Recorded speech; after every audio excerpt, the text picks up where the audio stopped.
Assalamualaikum warahmatullahi wabarakatuh. Perkenalkan, nama saya Iramanda Putri Pratiwi dari kelas A024 dengan NPM 21024010032.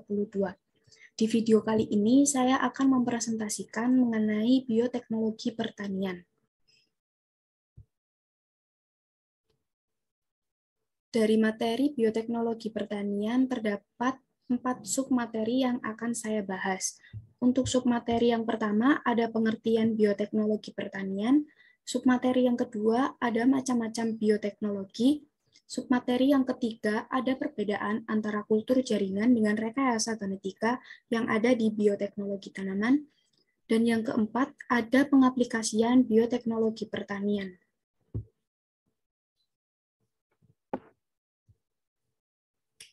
Nah, di materi yang pertama ini, saya akan membahas bioteknologi pertanian. Apa sih bioteknologi pertanian itu?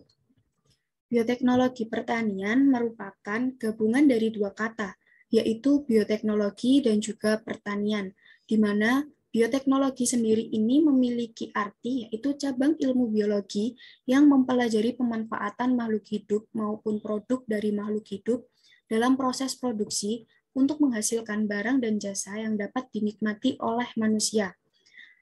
Sedangkan pertanian memiliki arti, yaitu pengelolaan tanaman, ternak, dan juga ikan untuk memberikan suatu produk.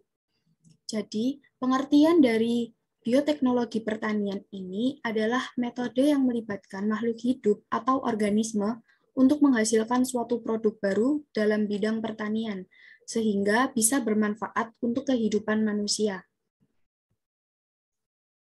Di slide selanjutnya ada materi yang kedua, yaitu macam-macam bioteknologi.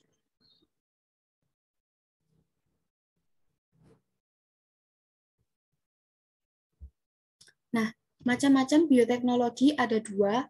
Yang pertama ada bioteknologi tanaman, dan yang kedua ada bioteknologi hewan. Bioteknologi tanaman ini merupakan ilmu pemuliaan tanaman secara modern. Dan di dalam bioteknologi tanaman meliputi kultur jaringan serta rekayasa genetika.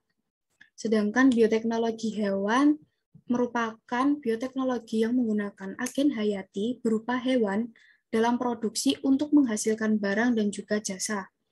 Di dalam bioteknologi hewan meliputi transfer embrio dan juga hewan transgenik.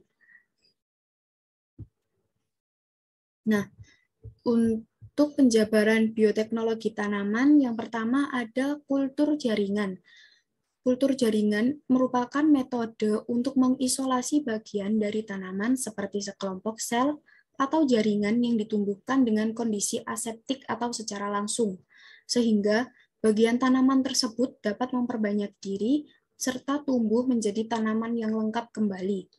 Kultur jaringan tanaman ini juga sering disebut sebagai kultur in vitro. Nah, di samping sini sudah ada gambar bagaimana proses terjadinya kultur jaringan tanaman tersebut.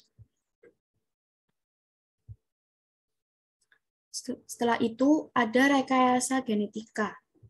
Rekayasa genetika dari bioteknologi tanaman. Rekayasa genetika ini merupakan penggunaan teknik biologi yang teliti untuk menata kembali gen-gen dengan cara menyisipkan, menambahkan, dan mentransfer gen dari suatu individu ke individu yang lain.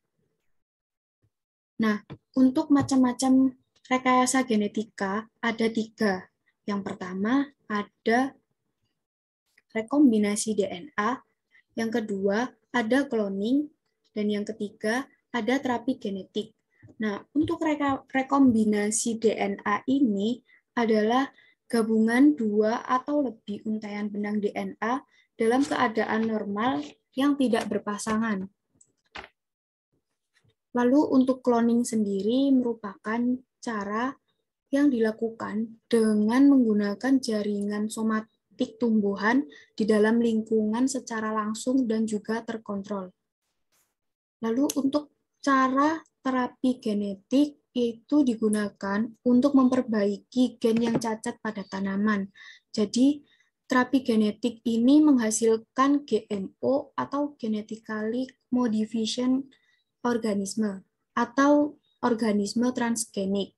Nah, proses dari terapi genetik ini cukup unik, yaitu menambahkan gen yang normal ke bagian genom yang membutuhkan perbaikan.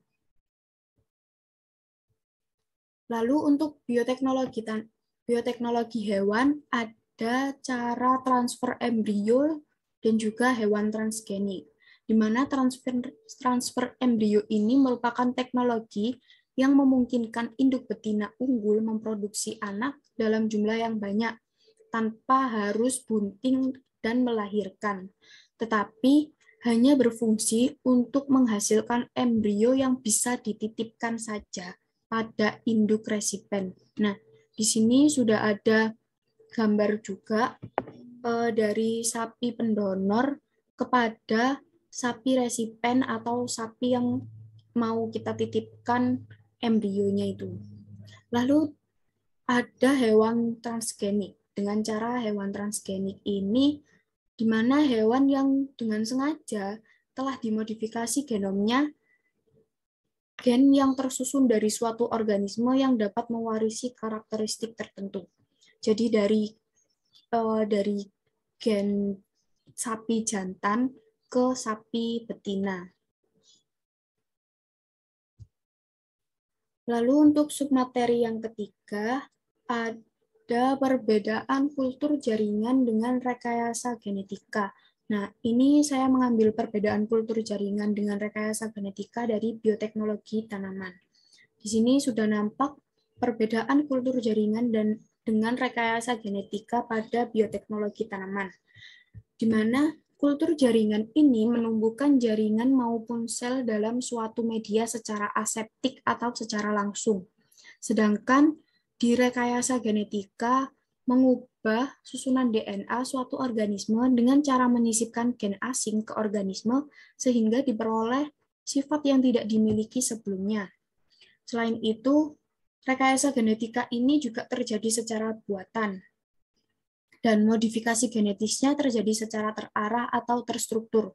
Begitu juga sebaliknya, kultur jaringan ini terjadi secara ilmiah, dan modifikasi genetisnya terjadi secara acak, tidak terstruktur.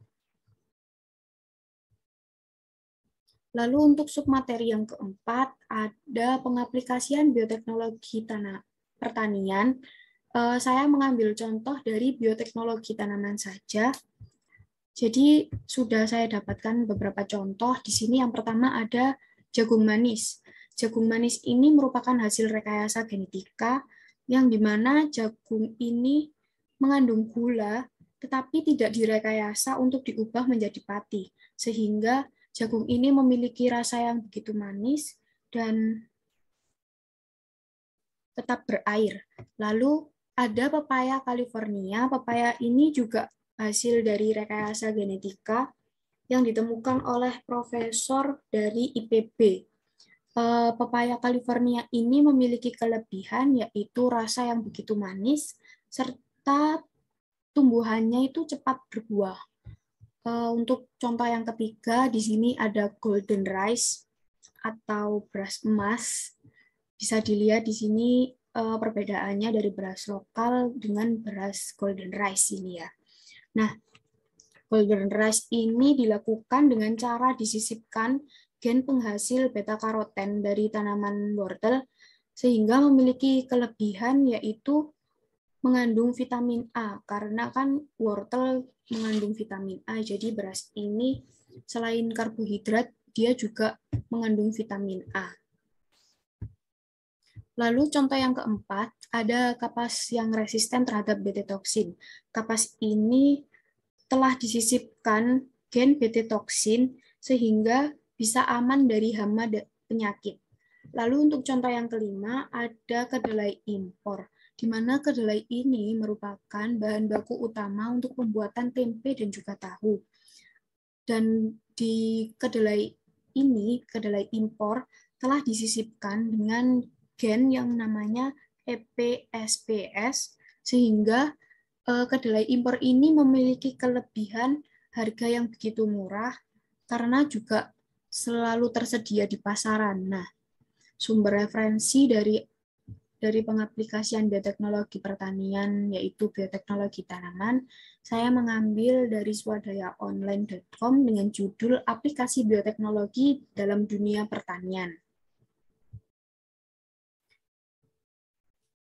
Baik, cukup sekian yang bisa saya sampaikan dan juga terima kasih. Mohon maaf jika ada salah kata. Wassalamualaikum warahmatullahi wabarakatuh.